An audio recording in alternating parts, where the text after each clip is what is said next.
Fulwani or David Nachman says it's okay now, I mean, that would be okay, that may work out ultimately if right. you are No, denied. no, it's case by case basis. Correct. What I'm saying, that best thing is, right, unless you have an emergency, don't take a chance if you are incurring. As I always said, in any situation, there may be a possible solution. Just because there's a possible solution, so you take it very lightly, okay, no more problem on traveling. But if you run into the problem, then we can use this court case, we can try to get you out of that. Well, Michael, let's, while we're on just some of the recent cases and interesting holdings, let's talk about matter of Vasquez. And in matter of Vasquez, that was an interesting holding where it has to do with the Child Status Protection Act and whether or not an attempt has been made within 1 year to acquire the green card. And so that case recently came down, and it seems that there's a very liberal approach to whether or not there was an attempt made within that 1 year to acquire the green card. So that's also very helpful for our viewers to know about. We had a couple of cases. One case they did not file the DS-230 in time, 1 year period. Another case they did not even pay the fees. So there were circumstances in both those cases that Department of State agreed with us, and then we could see that there's an open door on a case by case basis. If a person can even show that some kind of effort was made, exactly, even if they told the lawyer to do it, the lawyer failed to do it, that may be a ground. But again, we can only make a decision on a case by case basis. That's right, but it's great that the courts are speaking to it, because exactly, it's helping us to give you, our viewers, the guidance that we need to be able to help you solve your problems. David, it's time for a short break. And right after the break, we're going to come back and we're going to talk about Republicans versus Democrats on the immigration issues. So stay tuned. We will be back. Thank you.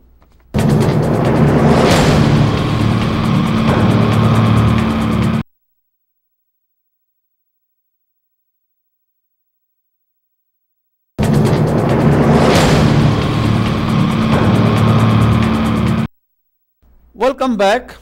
This is the time now that we want to talk about what is the position of Republicans on immigration issues and what is the position of Democrats on immigration issues. We are not advocating that you vote for Democrats or Republicans, Romney versus Obama. We are only giving you this information on which party stands for what issues. With that, I'm going to request David to talk about where do Republicans stand on immigration issues. So I have to be the bad guy again, huh? Okay. Well, unfortunately you are in that position. That's no problem. So let me tell you, you are a good guy. You are only explaining what the position is. You are not a representative of the Republican Party or advocating for voting on the Republican. Well, needless to say, the Republicans, unfortunately, are not coming out as pro-immigration. At least not in terms of, they're not in favor of an amnesty. The Republicans believe in very, very strong borders and sealing up the ports of entry to prevent drug traffic, illegal immigration, and terrorism. And of course, those are very important things. Making sure that that we have very strong internal enforcement, auditing employers to ensure that individuals are work authorized. Also, they're calling for the completion of double-layered fencing on the southern border. And that's tied in very closely with the economic platform of the Republicans too, which is that if they increase defense spending, then what they'll be able to do is that if there's more expenditures on defense, then what will happen is that money will trickle down, that's what they call trickle-down economics, will trickle down to the common person. And so that's also one of the reasons, if you check that which organization was given the contract for that fencing, that was a defense contracting firm that was given that contract. So that's part of the platform. Now, the Republicans are in favor in terms of immigration. They're in favor of science, technology, engineering, and mathematics, individuals who are coming to the United States who are highly skilled workers, people who are, the creme de la creme. The idea, of course, is that the United States should be globally competitive and attract highly skilled workers to the United States, get them here quickly, and help them to develop an infrastructure and jobs for U.S. workers. So that's pretty much the Republican platform, at least with regard to immigration. And I believe that many of those issues were touched upon during the Republican convention.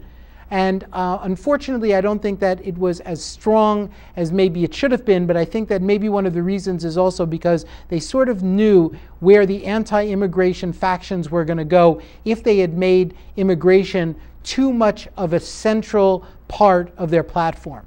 So with my that, opening Michael? statement is that barring the last part of what you said on the STEM cases, Democrats do not agree on most of the things that Republicans you just mentioned. Specifically, let me tell about the strict position of Democratic Party.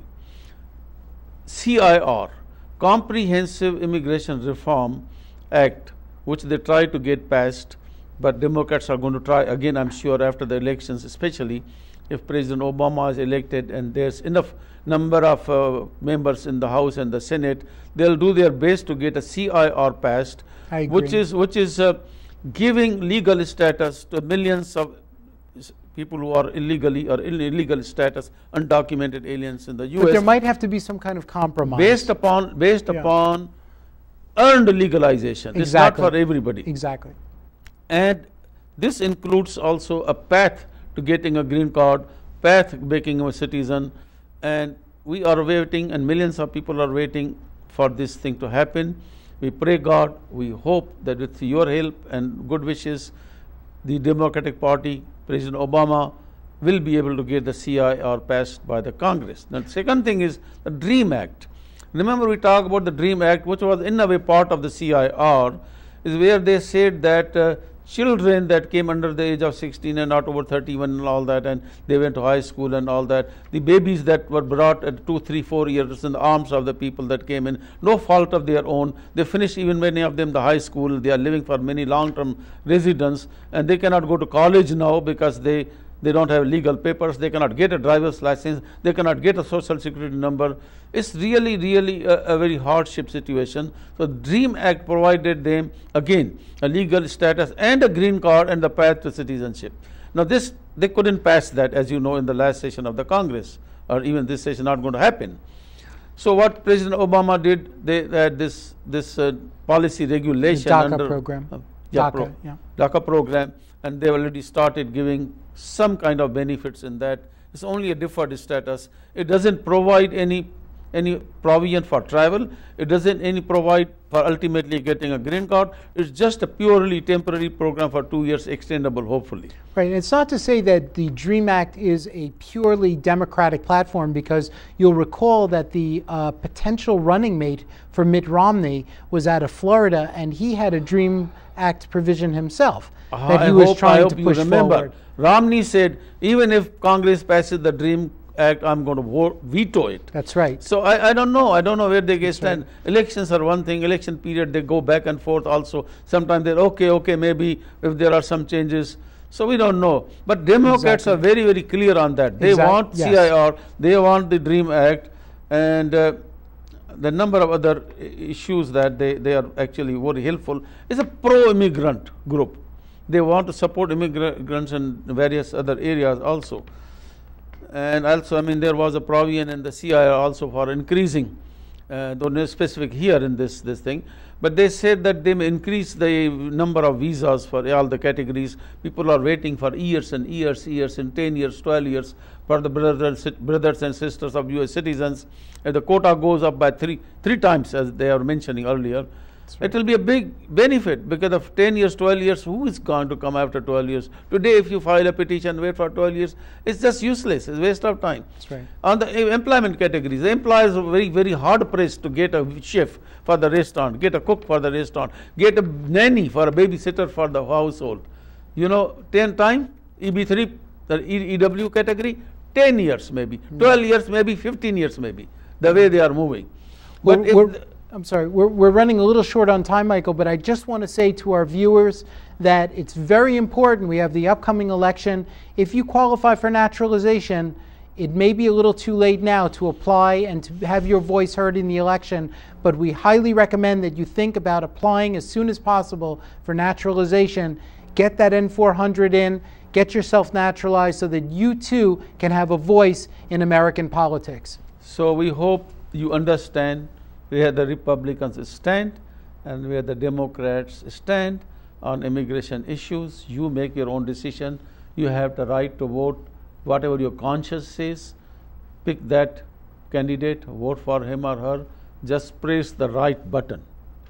And with that, David, thank you very much. Thank you, and Michael. Thank all of you for watching the program.